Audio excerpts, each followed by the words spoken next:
제자들의 결론에 의하면 예수님의 말씀을 다 듣고 난 후에 구원 얻은 자가 적겠네요. 이렇게 결론을 내렸습니다. 예수님께서 좁은 문으로 들어가기를 힘쓰라. 힘쓰지만 들어가지 못하는 자가 많을 것이다. 이렇게 말씀하셨죠. 하나님은 모든 사람이 구원 얻기를 기뻐하십니다. 그러나 구하여도 얻지 못할 자가 많다. 이렇게 말씀하셨습니다.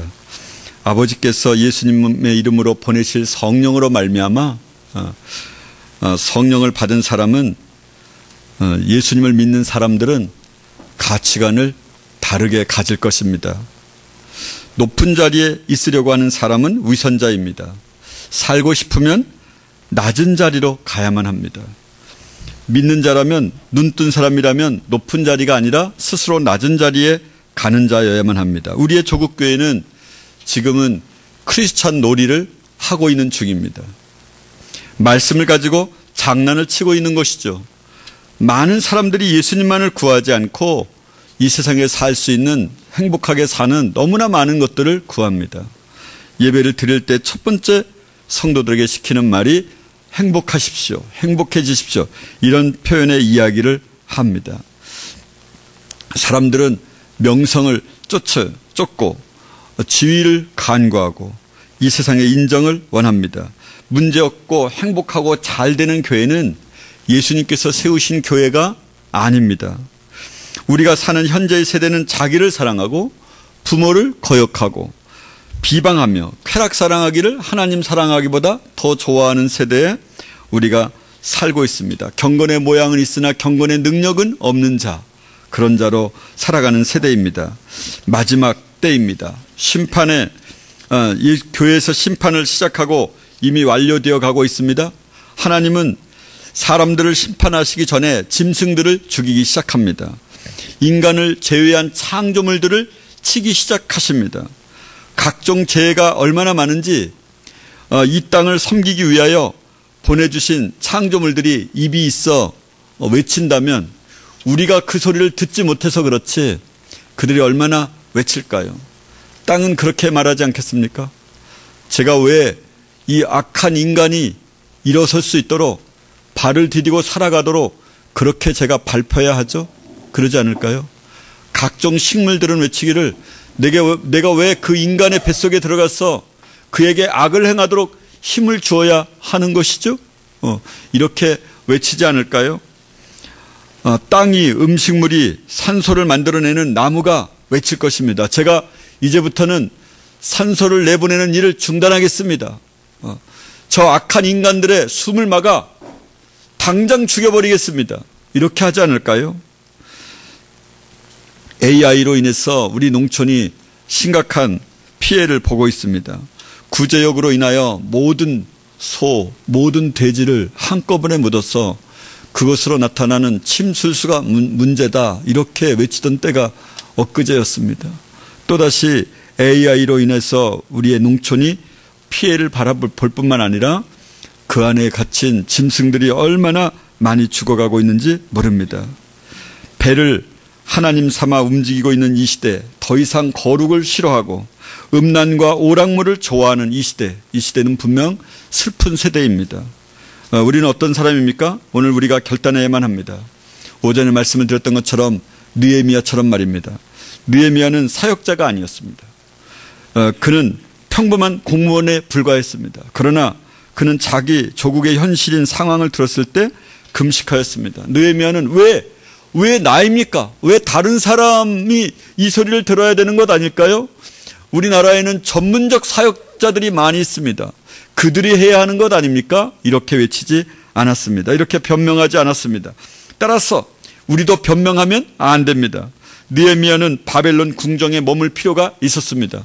그는 술 맡은 관원장으로서 그가 그곳에서 있으면서 이스라엘을 잘 도와주도록 끊임없이 그렇게 설득하고 이야기를 해야 된다고 자기 자신이 하나님의 일은 그런 것이라고 자기 자신이 주장할 수 있었을 것입니다. 그러나 그는 자기에게 주어진 마음의 부담을 회피하지 않았습니다. 오히려 그는 하나님, 이것을 제게 알려주셔서 감사합니다. 그는 그 소리를 듣자마자 슬피 울면서 땅에 앉아서 수일 동안 금식하며 외쳤습니다. 여러분, 오늘날도 느헤미야 시대처럼 이렇게 하나님의 이름이 이방인 가운데서 모욕을 받을 뿐만 아니라 예수 그리스도께서 핏값을 주고 사신 모든 사람들을 다 지옥으로 가게 하는, 지옥으로 가고 있으면서도 본인들은 천국에 가고 있다고 장담하는 그런 시대에 우리가 살고 있습니다. 교회의 거룩함을 잃어버리고 거짓 믿음, 거짓 신앙 체계를 확보하고 있습니다. 오늘 이 땅을 보십시오. 하나님을 찾던 교회들이 종교다원주의로 몰려갔고 홍수가 범람하듯 모든 이 사회적, 세상적 가치관이 교회를 다 휩쓸어 가버렸습니다. 폐허뿐이고 세상과 결혼한 교회, 열성과 영성은 식어지고 사라지고 신앙은 미지근하고 눈물은 마르고 TV 앞에서 시간을 보내고 지옥 갈 사람들 때문에 우는 사람이 없어져 버렸습니다. 하기야 같이 지옥을 갈 사람인데 어찌 울 수가 있겠습니까? 오늘날 교회는 이 시대를 향하여 애통함이 사라졌습니다. 오늘 저와 여러분은 핑계를 대서는 안 됩니다. 왜 나인가? 그래서는 안 됩니다. 내가 왜 이런 국가를 책임져야 되는가? 이렇게 해서는 안 됩니다. 느헤미야처럼 울어야 하고 애통해야 되고 그런 심령으로 기도해야만 합니다. 우리가 교회의 이런 상태를 알았으니까 말입니다. 가슴이 찢어지는 슬픔이 우리 가운데 있어야만 합니다. 설교자 중에서, 성도 중에서 진실을 말해야 할 사람들이 일어나야 되지 않겠습니까? 무슨 일이 일어나고 있는지 말해 주어야 되지 않겠습니까? 교회에서 이미 심판이 시작되고 있는데 말입니다. 언제까지 우리가 농담이나 하면서 시간을 보낼 것입니까? 언제까지 우리가 세상 이야기를 해야 되는 것이죠? 예수님의 재림에 대하여는 왜 벙어리가 되고 있는 것일까요? TV를 포함한 각종 프로그램에 자신의 모든 시간들을 쏟아보내며 환난의 때를 준비하며 기도하며 하나님의 도움을 구해야 되지 않겠습니까? 은혜의 날들이 사라져가고 있습니다. 영원한 지옥 형벌이 모든 사람들 앞에 그렇게 놓여져 있습니다. 우리는 그런 모습을 바라보면서 긍휼한 마음이 끊임없이 일어나야 되지 않겠습니까? 세상이 주는 것들에 주목해서는 안 됩니다. 자신의 신부가 자신의 말씀을 기다리고 기뻐할 것을 기대하면서 오늘도 신부인 우리를 기다리는 예수 그리스도를 바라보셔야만 합니다. 매일 성경을 읽으십시오. 하나님을 사랑하기 위한 시간을 내십시오. 정원을 가꿀 시간은 있어도, 돈을 벌기 위한 시간은 있어도 하나님을 위한 시간은 정작 없다고 외친다면 어찌 그런 사람이 구원 얻은 사람이라 말할 수 있겠습니까? 어떻게 구원받은 사람이라고 말할 수 있죠? 너무 바쁘지 않도록 우리의 삶을 정리해야만 합니다. 그렇지 않으면 영적인 진리가 사라질 것입니다. 조지 물러가 70세 때 기도했더니 하나님께서 그렇게 말씀하셨답니다. 얘야, 더욱더 많이 기도하거라. 그랬더니 조지 물러를 목회자들을 재교육하는 프로그램에 95세까지 그가 쓰임받았다고 합니다. 우리는 새로운 이야기가 별로 없습니다. 목회자들이 은퇴를 하고 나면 그 이후의 이야기는 거의 알려지지 않습니다. 우리도 살아가는 동안 어제나 오늘이나 언제나 새로운 이야기가 언제나 하나님 앞에서 있어야만 합니다. 그래야만 하나님께서 우리를 살려주신 목적이 있는 것 아니겠습니까? 저와 여러분이 인생 가운데서 이뤄야 할 한 가지 가치가 무엇입니까? 인생 중에 이루어야 할 한 가지가 무엇일까요? 전 생애를 들여서 무엇을 이루고자 하시는 것입니까? 우리는 이렇게 고백해야 되지 않을까요? 예수님을 닮고 싶습니다. 나의 한 가지 소원이 있습니다. 예수님의 얼굴을 구하고 바라며 예수님의 재림을 기다리면서 살아가는 것, 이것이 나의 인생 가운데 이루어야 할 유일한 목표입니다. 이렇게 말해야 되지 않겠습니까? 시편 27편 8절에 보면 너희는 내 얼굴을 찾으라 하실 때에 내 마음이 주께 말하되 여호와여 내가 주의 얼굴을 찾으리이다 하였나이다. 원래 우리는 다른 부류의 사람입니다. 세상에 매여서 사는 존재가 아니라 내 안의 세상을 더 이상 추구하는 존재가 아니라 몰아내는 일, 그것을 하는 것이 우리의 최고의 가치여야만 합니다. 내 안의 세상을 쫓아내고 영원한 가치를 바라보면서 살아야만 합니다. 세상을 미워하지 않는 사람들은 천국을 소유한 사람들이 아닙니다. 사람의 평가에 시선을 주지 않는 사람만이 진정한 하나님의 사람이라 말할 수 있습니다. 저는 오늘 이 제 조그만한 머리와 제 입술을 가지고 오늘 우리 사랑하는 지우 공동체 사람들에게 화들짝 놀라게 하는 그럴 만한 깨우게 하는 자가 되게 해 주십시오. 그렇게 늘 기도합니다. 우리에게 고난은 주어진 것이고 정해진 것입니다. 디모데후서 1장 8절에 보면 하나님의 능력을 쫓아 복음과 함께 고난을 받으라, 이렇게 고난을 말합니다. 사도행전 5장에서는 베드로와 요한이 공회에 갇혔습니다. 그리고는 예수의 이름으로 말하지 말고 예수의 이름을 언급하지도 말아라, 그렇게 외쳤지만 그 사람들은 그렇게 외쳤습니다. 너희 앞에서 우리가 하나님의 말씀을 듣는 것이 옳은지, 너희 말을 듣는 것이 옳은지 판단하라, 그렇게 말하였습니다. 고난을 기뻐하면서 공회 앞에서 나옵니다. 고난으로 저와 여러분의 몸이 드려지기를 소원해야만 합니다. 삶의 고난을 통하여 하나님의 사랑이 우리에게 나타나게 됩니다. 따라서 번영을 찬양하고 좋은 인생이라면서 이 땅에서 사는 사람들은 실제로 가장 불쌍한 사람들입니다. 우리가 이 생뿐이면 우리가 이 세상에서 가장 불쌍한 자들이니라 바울이 외쳤습니다. 예수님은 우리를 고통이 있는 삶으로 부르고 계십니다. 고난은 인내를, 인내는 연단을, 연단은 소망을, 소망은 하나님의 마음을 성령으로 말미암아 우리 마음에 부은 바 됩니다. 우리는 번영 신앙을 증오해야만 합니다. 이것은 복음이 아닙니다. 이 땅에 주시는 선물을 공급하시는 하나님보다 더 높은 위치에 두어서는 안 됩니다. 그것이 우상 숭배입니다. 하나님만으로 충분해야만 합니다. 시편 73편 25절에서는 하늘에서는 주 외에 누가 내게 있으리요, 땅에서는 주밖에 나의 사모할 자 없나이다. 할렐루야. 저와 여러분이 그런 아름다운 고백이 있어지기를 바랍니다. 예수님의 말씀을 음식보다도 더 귀중하게 여겨야 하지 않겠습니까? 그런 하나님의 사람이 있어야 되지 않을까요? 저와 여러분이 그런 사람이 되시기를 바랍니다. 죽기까지 충성하고 위험하고 무모한 삶을 날마다 살아갈 수 있어야만 합니다. 자동차, 집, 명예, 권세를 소유를 탐하느라 세상 탐심 때문에 우리의 인생이 죽게 됩니다. 갈채, 우정, 아내, 자녀들보다 더 귀하신 나의 예수님, 이렇게 그분이 우리의 상급이고 우리의 모든 것이어야만 합니다. 요한복음 5장 44절에 보면 너희가 서로 영광을 취하고 유일하신 하나님께로부터 오는 영광은 구하지 아니하니 어찌 나를 믿을 수 있느냐. 우리가 사람으로부터 오는 영광을 사랑하면, 즉 찬양받고 인정받고 박수받고 그리고 사랑받으면, 칭찬을 받으면 날아갈 것 같은 기분인가요? 지배하고 높아지고 중요한 사람이 되고 싶은 것은 마귀가 좋아하는 것입니다. 예수님은 매우 싫어하시는 것입니다. 영향력을 세상에 끼치겠노라고 그렇게 꿈꿨던 곳에서 돌아서야만 합니다. 기꺼이 나의 모든 꿈을 적겠습니다 라고 우리가 고백할 수 있어야만 합니다. 타락한 목사들은 하나님의 사랑에 대하여만 설교합니다. 그러나 예수님은 지옥에 대하여 이 땅에 계시는 동안 가장 많은 설교를 하셨습니다.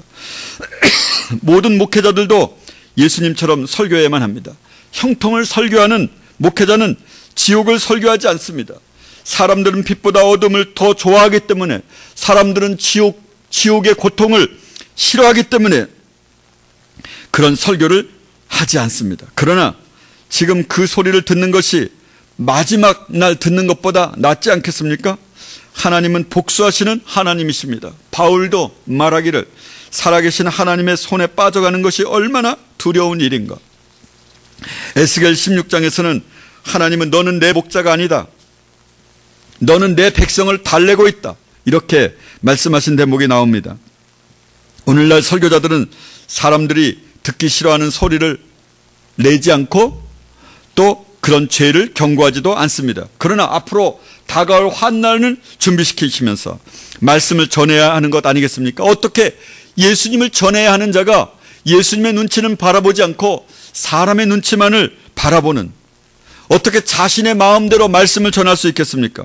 에레미야는 사람들이 싫어하며 그를 욕하고 핍박하고 그를 굴로다 집어넣는 사람들을 향하여 더 이상 하나님의 말씀을 전하지 아니하리라, 그렇게 다짐합니다. 그런데도 그는 내 속에서 불붙는 것 같이 하여 내가 견딜 수 없노라, 그렇게 외칩니다. 사람들은 95% 하나님의 메시지를 그렇게 던진 후에 독약을 탑니다. 그래서 순진한 하나님의 백성들은 100%가 다 복음이라고 믿게 됩니다. 행복하게 웃으면서 누리면서 세상을 살라고 말합니다. 그러나 자살을 하고 마약을 하고 우울증에 걸리고 사랑받지 못해서 사랑에 갈망하면서 힘들게 사는 사람들, 이런 백성들이 있는데 우리가 어떻게 행복하고 누리면서 웃을 수가 있겠습니까? 교회를 다니지만 종교다원지로 지옥을 향해 한 걸음씩 발을 내딛는 사람들을 향하여, 그런 사람들이 너무도 많은데 어떻게 한가롭게 우리가 누리면서 시간을 보낼 수가 있단 말입니까? 교회가 심판 중인데 어떻게 웃을 수가 있죠? 우리가 웃을 수가 없습니다. 우리는 이 시대를 향하여 하나님의 마음을 본받아 애통하면서 기도해야만 합니다. 디모데전서 6장 5절에서 10절 말씀에 의하면 부자가 되는 것은 저주다, 그렇게 말씀하고 있습니다. 사람들은 부귀 때문에 저주를 받고 있습니다. 부자가 되려는 행위는 자살을 하는 행위와 동일합니다. 부자는 이단입니다. 누가복음 16장 13절에 보면 너희가 하나님과 재물을 겸하여 섬기지 못하니라. 현재 우리는 이 세상에 왕과 왕비를 섬기면서 살고 있습니다. 현대인에게서 스포츠는 왕이요, 오락은 왕비입니다. 여러분 그렇지 않습니까? TV나 인터넷으로부터 도망쳐야만 합니다. 이렇게 말하는 분이 있습니다. 교회를 찾았네. 그러나 교회는 세상 속에 있었네.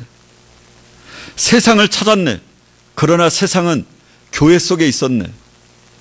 이렇게 말하는 세대가 지금 우리가 살고 있는 세대입니다. 세상의 죄 때문에 교회가 고난을 받을 것이다 라고 말하는 세대가 있었습니다. 그런데 지금은 무슨 세대입니까? 세상의 죄 때문에 교회가 고난을 받을 것이라가 아니라 지금은 교회의 죄 때문에 세상이 고난을 받을 것이다 라고 하는 세대에 우리가 살고 있습니다. 예수님의 이름을 하루에 1000번밖에 부르지 않는다면 하나님 나를 용서해 주십시오 라고 말하던 프레드릭 파버라는 사람이 있었습니다.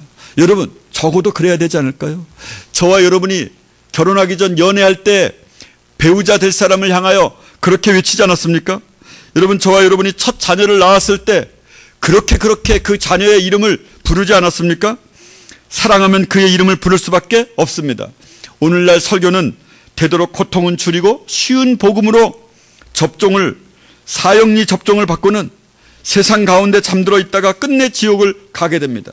사람들은 몇 번 설교를 듣고 끄덕끄덕 고개를 끄덕이다가 영접 기도를 하고 지옥으로 직행하고 있습니다. 거듭난 자는 교회 다니는 사람들 가운데 5%밖에 되지 않는다라고 하는 수치를 말하는 사람들이 계십니다. 그러면 얼마나 좋을까요? 저는 그보다 훨씬 적을 것이라 생각합니다. 고통의 기도를 하지 않는 것은 우리가 거듭나지 않았다는 표시이기도 합니다. 하나님은 그분의 백성을 기다리십니다. 제가 만약 성령의 의사라면 암 환자에게 붕대만 감아서 보내야 되겠습니까? 몸을 대서 칼을 대서 수술해야 되지 않겠습니까? 지금 이 시간에 당신은 암이다, 죽게 되었다 라고 말해야 되는 것 아닙니까? 그래야 이후에 소망이 있을 거 아니겠습니까? 암 환자를 마음이 아플 것이라고 마음이 어렵지 않도록 하기 위하여 단순히 궤양이라고 진단을 내려서야 되겠습니까?